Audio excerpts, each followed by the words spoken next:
चुनाव कोई भी हो, बिहार में उसकी सरगर्मी काफ़ी बढ़ जाती है और बढ़ जाते हैं लोगों के भरोसा और विश्वास भी। एक तरफ जहां आपने देखा होगा कि राजनीतिक रूप से कई तरह की चर्चाएं चल रही हैं, वहीं पटना नगर निगम के चुनाव को लेकर के भी काफ़ी सरगर्मी बढ़ गई है। एक तरफ दशहरे की धूम है तो दूसरी तरफ पटना नगर निगम चुनाव को लेकर के भी काफ़ी कुछ अपडेट सामने आ रहा है। उम्मीदवारों ने नामांकन दाखिल कर दिया और कल ही स्कूटनी भी हो गई। स्कूटनी में सभी नाम सही पाए गए और सभी के कागज़ पत्र देखने के बाद साफ तरीके से अब ये स्पष्ट हो गया है कि ये लड़ाई पूरी तरह से नए दौर में प्रवेश कर गई है। ये नया दौर क्या है तो आपको पता है कि इस बार जो चुनाव हो रहे हैं उसमें पटना नगर निगम के महापौर और उप महापौर का चुनाव सीधे आम जनता करेगी। इसके साथ ही वार्ड पार्षद के भी 75 सीटों पे चुनाव होने हैं। पद इनके लिए नामांकन की जांच पूरी हो चुकी है। महापौर पद के लिए 33 और उप महापौर के लिए 16, वार्ड पार्षद के लिए 503 अभ्यर्थियों के आवेदन वैध पाए गए। एक उप महापौर और 18 वार्ड पार्षद उम्मीदवारों के आवेदन रद्द भी किए गए हैं। 29 तारीख को पूरी तस्वीर सामने आएगी और तस्वीर के सामने आने के बाद अब ये सब कुछ निकल करके सामने आ जाएगा कि आखिर क्या। लेकिन इससे पहले आपको बता दें कि निर्वाची पदाधिकारी सह डीडीसी तनय सुल्तानिया ने इस पूरे मामले की जानकारी दी और उन्होंने उम्मीदवारों के नामांकन पत्र को वैध पाए जाने की बात कही। आपको बता दें कि इन सारी बातों को लेकर के अब पूरी तरह से जहां एक तरफ दुर्गा पूजा की धूम मची हुई है, वहीं नगर निगम के चुनाव को लेकर के भी काफ़ी सरगर्मी बढ़ी हुई है।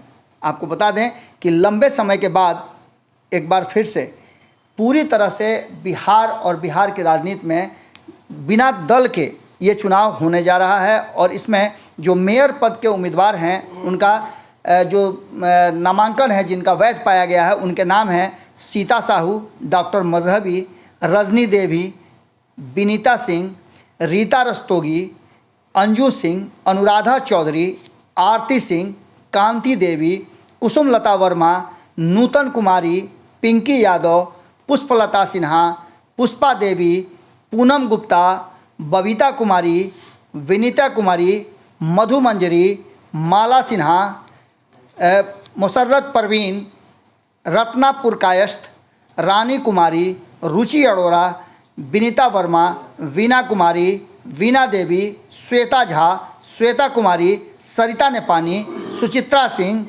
सोनी कुमारी, स्वाति कनौडिया और स्वाति अग्रवाल, ये 33 महापौर के लिए। वहीं आपको बता दें कि उप महापौर के लिए जिन अभ्यर्थियों के वैध पाए गए हैं उन लोगों में अंजना गांधी, डॉक्टर नीलम गुप्ता, अंजू देवी, कंचन देवी, कुसुम देवी, गुड़िया कुमारी, तेजस्विनी ज्योति, बबीता देवी, मंजू कुमारी, ममता देवी, रानी कुमारी, रेखा कुमारी, रेशमी, विभा देवी, सीमा कुमारी और सुनीता देवी का नाम वैध पाया गया है। अब आप समझ सकते हैं कि जैसे ही सिंबल आवंटित होगा उसके बाद आपने देखा होगा कि पहले के चुनाव में सिंबल आवंटन के बाद चुनावी सरगर्मी बढ़ती थी, लेकिन इस बार जो सीधे मेयर और उप मेयर का चुनाव हो रहा है उसमें सरगर्मी बढ़ गई है और 5-6 लोगों का तो पूरी तरह से चुनावी अभियान भी शुरू हो गया। पहली बार ये देखने को मिल रहा है कि IT टीम अलग अलग उम्मीदवारों के लिए काम करना शुरू कर चुकी हैं। अब देखने वाली बात होगी कि इस बड़ी लड़ाई में जो कि मेयर और उप मेयर का होना है, इसमें MP और MLA के चुनाव से भी ज़्यादा सरगर्मी बढ़ गई है। दशहरा के बाद और दिवाली से ठीक पहले जब परिणाम आएंगे पटना नगर निगम के, उस दिन आपको पता है कि धनतेरस होगा और धनतेरस के दिन किसे जीत मिलती है वो भी देखने वाली बात होगी। हालांकि जोर सभी तरफ से लगाए जा रहे हैं और सभी दावा कर रहे हैं जीत का। जुड़े रहिए भारत लाइव के साथ। नगर निगम से जुड़े हुए कोई भी अपडेट हम आपको लगातार पहुंचाते रहेंगे। बहुत बहुत धन्यवाद। अगर ये वीडियो पसंद आई और वह बिहार के राजनीति और बिहारियत से सरोकार रखेनी तो सब्सक्राइब बटन दबा के चैनल के सब्सक्राइब कर ली। ओजे एगो घंटी बा, ओकरा बटन दबा देला से कुल सटीक और मारक खबर रुआ मुफ्त में मिल जाई। अगर रुआ पत्रकारिता के हमनी के नया प्रयोग में सहयोग कर चाहतानी तो ज्वाइन बटन दबा दी। पेटीएम नंबर नोट कर ली 9386816700। धन्यवाद।